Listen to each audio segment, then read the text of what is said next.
Salam Bapak Ibu dan saudara-saudara yang dikasihi Tuhan. Berjumpa lagi dalam Sate Pak Wan. Kali ini saya akan bersama-sama dengan Bapak Ibu Saudara mempergumulkan firman Tuhan yang ada di Kitab Keluaran. Kitab Keluaran pasal 14 ayat 15 sampai dengan ayat yang ke-16. Kitab Keluaran pasal 14 ayat 15 sampai dengan ayat yang ke-16. Demikian firman Tuhan. Berfirmanlah Tuhan kepada Musa, "Mengapakah engkau berseru-seru demikian kepadaku? Katakanlah kepada orang Israel, supaya mereka berangkat. Dan engkau angkatlah tongkatmu dan ulurkanlah tanganmu ke atas laut, dan belahlah airnya. Sehingga orang Israel akan berjalan dari tengah-tengah laut di tempat kering." Demikianlah firman Tuhan. Yang berbahagia adalah kita semua yang tidak hanya mendengarkan firman ini, namun juga yang melakukannya dalam kehidupan kita masing-masing. Haleluya. Bapak Ibu dan saudaraku, pernahkah Bapak Ibu Saudara berlari dikejar oleh hewan buas ya, semisal anjing galak begitu? Bapak Ibu dikejar lalu lewat di sebuah jalan dan Bapak Ibu terpaksa harus lewat jalan tersebut dan ternyata jalan tersebut itu buntu. Bapak Ibu pasti bingung dalam waktu itu karena harus berpikir keras dan singkat gimana atau apa yang harus saya lakukan. Depan jalan sudah mentok dan yang harus terjadi adalah saya harus balik lagi. Saya harus kembali atau diam di situ. Kalau diam di situ, anjing tetap akan mengejar dan akan mendapatkan kita. Kalau kita balik, itu sama juga, karena akan mempercepat kita bertemu dengan anjing galak itu. Lalu apa ini yang akan kita lakukan? Mentok sudah. Bapak Ibu dan saudara, itu juga untuk menggambarkan persoalan hidup kita yang mentok. Nah, itu pernah terjadi peristiwa zaman Nabi Musa waktu mengantar umat Israel menuju ke tempat yang dijanjikan Tuhan, ya, tanah perjanjian. Nah, ketika keluar dari Mesir, mereka dikejar-kejar oleh tentara Firaun, dan pada suatu waktu ketika bangsa Israel tepat berada di depannya itu ada laut Teberau, maka orang Israel sudah putus asa. Bagaimana ini, di belakang tentara Mesir mengejar, sementara di depan kita itu laut. Yang bisa kita lakukan adalah kita diam saja di situ, nggak ngapa-ngapain, dan nanti ketemu dengan tentara Mesir dan siap untuk membunuh umat. Atau kita terjun berenang. Tapi bayangkan berenang di laut Teberau, menyeberang, kalau nggak mati sebelum sampai ke tujuan, juga akan tenggelam karena nggak bisa renang. Nah, Bapak Ibu dan saudara yang dikasih Tuhan, kalau balik, nah itu berarti lebih mempercepat kematian karena akan lebih cepat ketemu dengan tentara Mesir. Bapak Ibu dan saudaraku, tetapi firman tadi katakan, "Dan engkau, Musa, angkatlah tongkatmu dan ulurkanlah tanganmu ke atas laut dan belahlah airnya." Itu perintah Tuhan.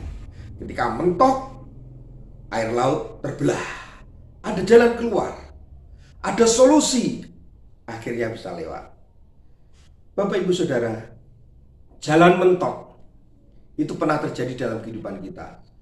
Jalan mentok itu bisa berbagai hal, bisa persoalan, bisa pergumulan, bisa masalah-masalah yang kita hadapi, bisa penderitaan, dan itu mentok. Kita sudah berpikir, sudah habis kita, sudah mati kita, sudah tidak ada jalan lain, selesai kita di sini. Tetapi ingat Bapak Ibu Saudara, belum selesai bagi Tuhan. Siapapun yang percaya kepada Tuhan, maka pasti ada jalan keluar, pasti ada solusi. Seperti hanya bangsa Israel, mentok sudah. Tetapi ketika umat Israel percaya, jalan keluar pasti ada. Saya ingatkan pada Bapak Ibu dan saudara, jalan hidup kita tidak ada mentoknya. Asal ada Yesus, maka pasti ada jalan lain. Ada jalan terbuka, ada jalan yang bisa dibuat untuk lewat kita, umat pilihannya. Percayalah kepada Tuhan, jalan itu pasti ada. Tuhan memberkati. Amin. Mari kita berdoa. Tuhan Allah Bapa kami yang ada di surga. Dalam kehidupan kami, seringkali kami bertemu jalan buntu, jalan mentok. Tetapi kami percaya Tuhan selalu membuka jalan. Tuhan selalu ada untuk kami dengan mujizat-mujizat Tuhan. Sehingga pasti ada saja jalan untuk kami lewat, untuk kami melampauinya. Ya Bapa, kami berdoa dan memohon kiranya Tuhan bercampur tangan dalam kehidupan kami, sehingga kami selalu ada jalan. Terima kasih Tuhan. Amin. Bapak, Ibu, dan saudaraku yang dikasihi Tuhan, kita akan mendengarkan pujian Dia Mengerti.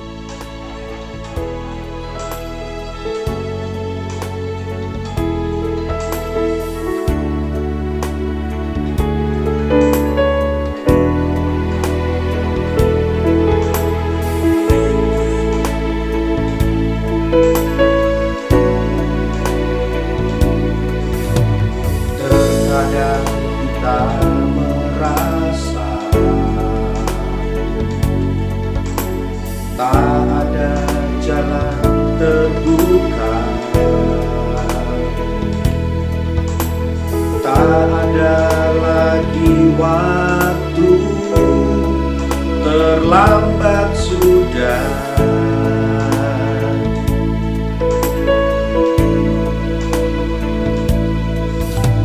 Tuhan tak pernah berdusta.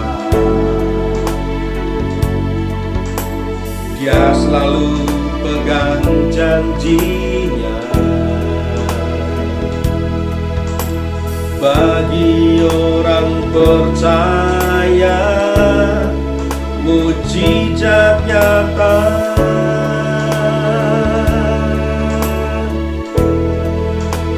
Dia mengerti, Dia peduli persoalan yang kita hadapi. Dia mengerti,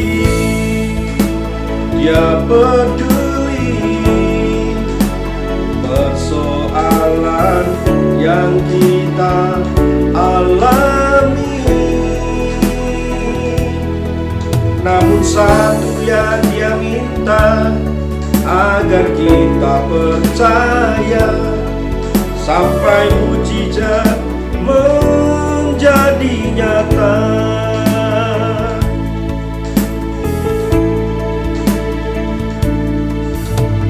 Tuhan tak pernah berdusta. Dia selalu pegang janjinya. Bagi orang percaya, mujizat nyata.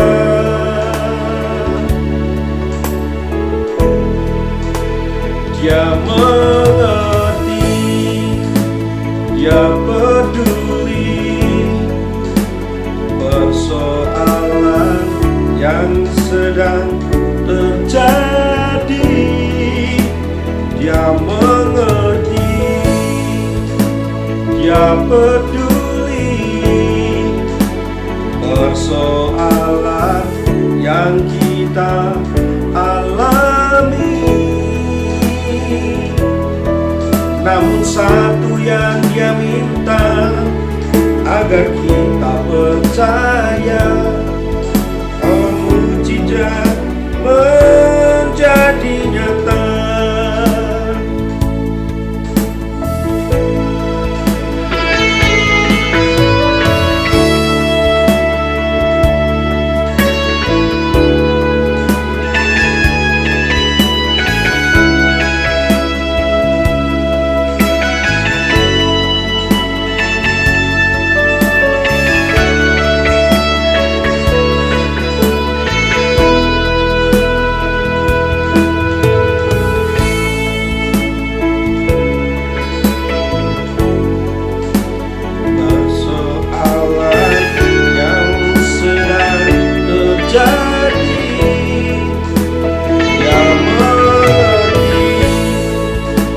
Dia peduli persoalan yang kita alami. Namun satu yang Dia minta, agar kita percaya sampai mujizat menjadi nyata. Namun satu yang Dia minta, agar kita percaya sampai mujizat menjadi nyata. Namun satu yang Dia minta, agar kita percaya sampai